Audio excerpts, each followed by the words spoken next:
Break your heart with Samina Peerzada में मेरी आज की मेहमान है हिना अल्ताफ़, एक बहुत ही यंग, एनर्जेटिक, बबली सी एक्ट्रेस जो वीजे भी थी, मगर उसके अंदर क्या तूफान है ये कोई नहीं जानता। आज जानेंगे। मिलते हैं हिना अल्ताफ़ से। वेलकम हिना। थैंक यू आपने जहाज़ का सफ़र तय किया यहाँ तक पहुँचने के लिए। No, not at all. Thank you, ma'am, for inviting me on this show. Thank you. नहीं, मज़ा आ रहा है कि यंग लोग इतना अच्छा काम कर रहे हैं। स्पेशली बहुत सारी लड़कियां जो वीजेस थी वो एक्टर्स बनी और अच्छी एक्टर्स बनी, है ना। बहुत मुश्किल से उनको गुजरना पड़ा क्योंकि हम लोगों को हमें एक आदत होती है वीजेस को खास तौर पे तेज बोलने की, हमें तेज बोलने की बहुत आदत होती है। तो जो डायरेक्टर हमें कहता था बार बार कि ना स्लो डाउन, आहिस्ता बोलिए, तो वहां में बड़ा मैं बोले कि यार मैं कितना आहिस्ता बोलूं, मैं तो आहिस्ता बोल रही हूँ, आई थिंक इनको समझ नहीं आ रहा है। लेकिन खैर I had to slow down as a person too when I came in this industry. Requires a lot of patience, but mashallah, it's going well. Are you happy? I'm very happy.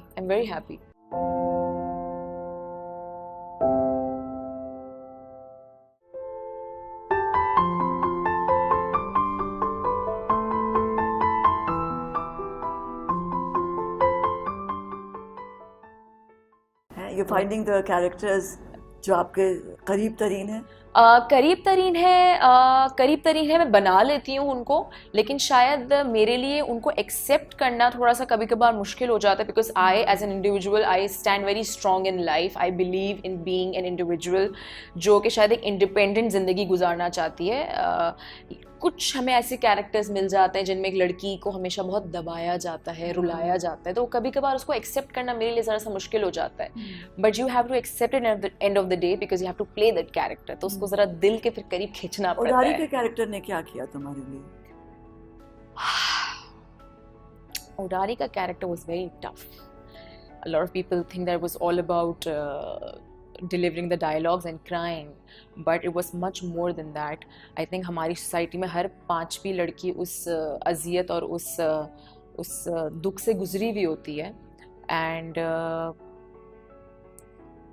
कहीं ना कहीं जब मैं अपना court का scene कर रही थी और जब मैं गवाही दे रही थी कि मेरे साथ क्या क्या किया गया, तो मुझे लगता है कि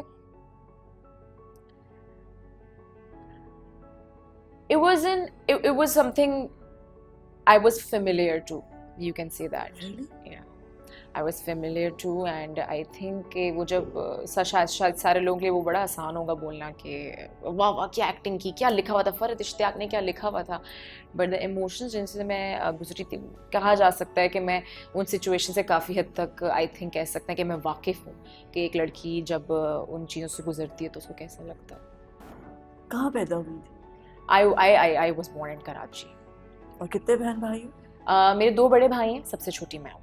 तो बस वाहिद बच्ची हो? हाँ, वाहिद। 2 भाइयों की एक बहन। दोनों भाइयों की अकलौती बहन, स्पॉइल्ड बहन। Not spoiled. I will not say I was never a spoiled girl. I was very जिम्मेदारी उठाने वाली लड़की, जिसने 18 साल की उम्र के अंदर बहुत सारी जिम्मेदारियाँ अपने कंधों पे उठाई, अपने घर वालों की बहुत सारी जिम्मेदारियाँ अपने कंधों पे उठाई।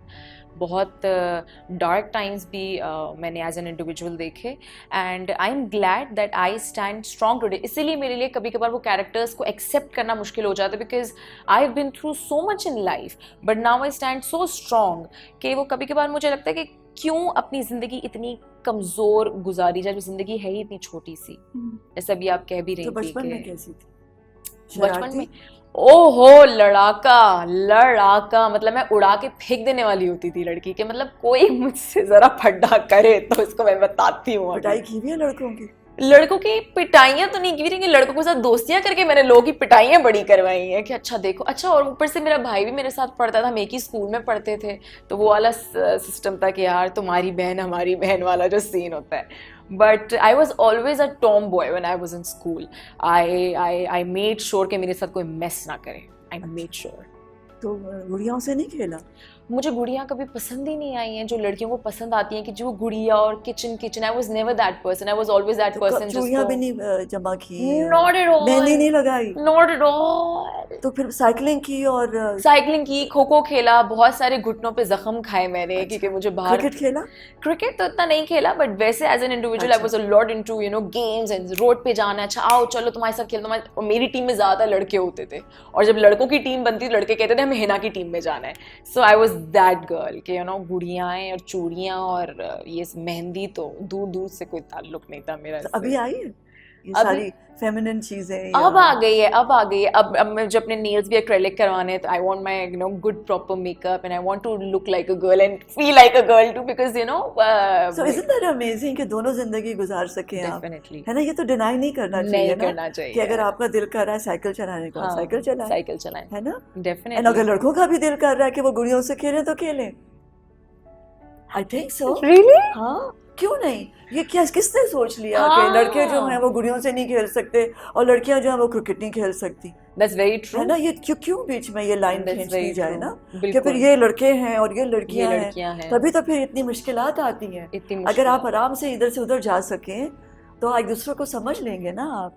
आपकी एक फेमिनिन साइड है और एक मैस्कुलिन साइड है, और अगर ये दोनों का बैलेंस हो तो कितना अच्छा इंसान बनता है ना? आई थिंक आपकी बात से मैं 100% एग्री करूंगी क्योंकि मुझे लगता है कि हम अपने खुद से अपनी ज़िंदगी को बहुत मुश्किल बना देते हैं अपनी खुद की थॉट से लिमिटेशन से वही वाली चीज़ ये लड़के कर सकते हैं ये लड़कियां नहीं कर सकती ज़िंदगी को इतना कॉम्प्लिकेट नहीं करना चाहिए इन चीज़ों में कभी डांट पड़ी बहुत ज्यादा? मुझे डांट भी ऑलमोस्ट पड़ी है पिटाई हो गई?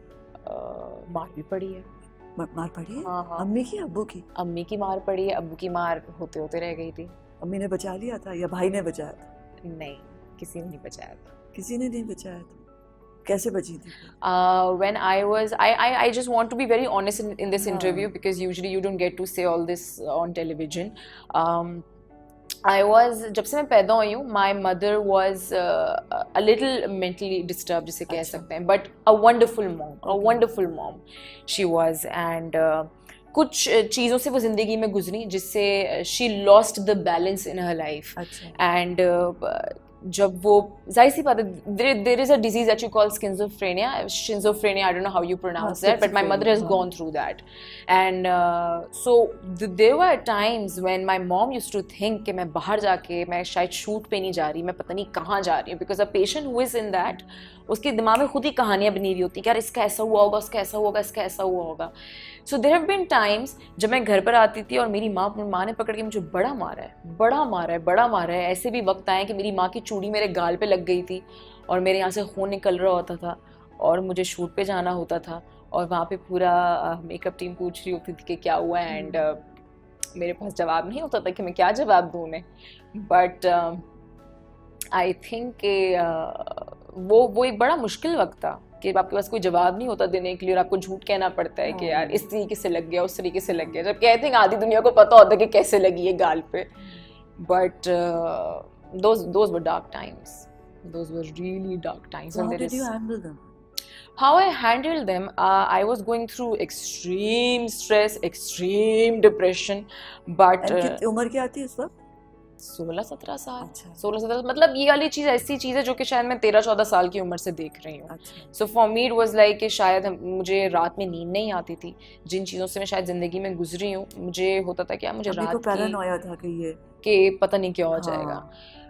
रात में मुझे नींद नहीं आती थी मैं सोचती थी कि यार कोई वक्त तो होगा ना जैसे मुझे एक सुकून की 2 से 3 घंटे की नींद आ जाएगी उन चीज़ों से मैं गुजरी थी ज़िंदगी में मुझे ऐसा लगता था कि बस अभी कोई आ जाएगा कमरे में दोबारा से अभी कुछ हो जाएगा कितनी दफ़ा ऐसा होता था मैम के रात में 4 या 5 बजे मेरी डर से आँख खुलती थी और वो कंटिन्यूसली ऐसे ही रहता था कि मेरी डर से आँख खुल जाती थी मेरी खौफ से आँख खुल जाती थी but very few people know in my life I will take off my watch and show you I have this tattoo on my hand. It says Alam. So a lot of people think that he's my boyfriend. I don't know why they think like this, but he's a doctor, and his name is Dr. Alam, Dr. Muhammad Alam. I met him when I was 21 years old. So he is the one who actually took me out of stress. He is the one who actually took me out of depression. It's a long story. किस तरह से निकाला, कैसे निकाला, किस तरह से उन्होंने मुझे बातें सिखाई कि इसको इस तरह से हैंडल करना, इसको इस तरह से हैंडल So, करना. उस वक्त अब्बू और भाई कहाँ थे?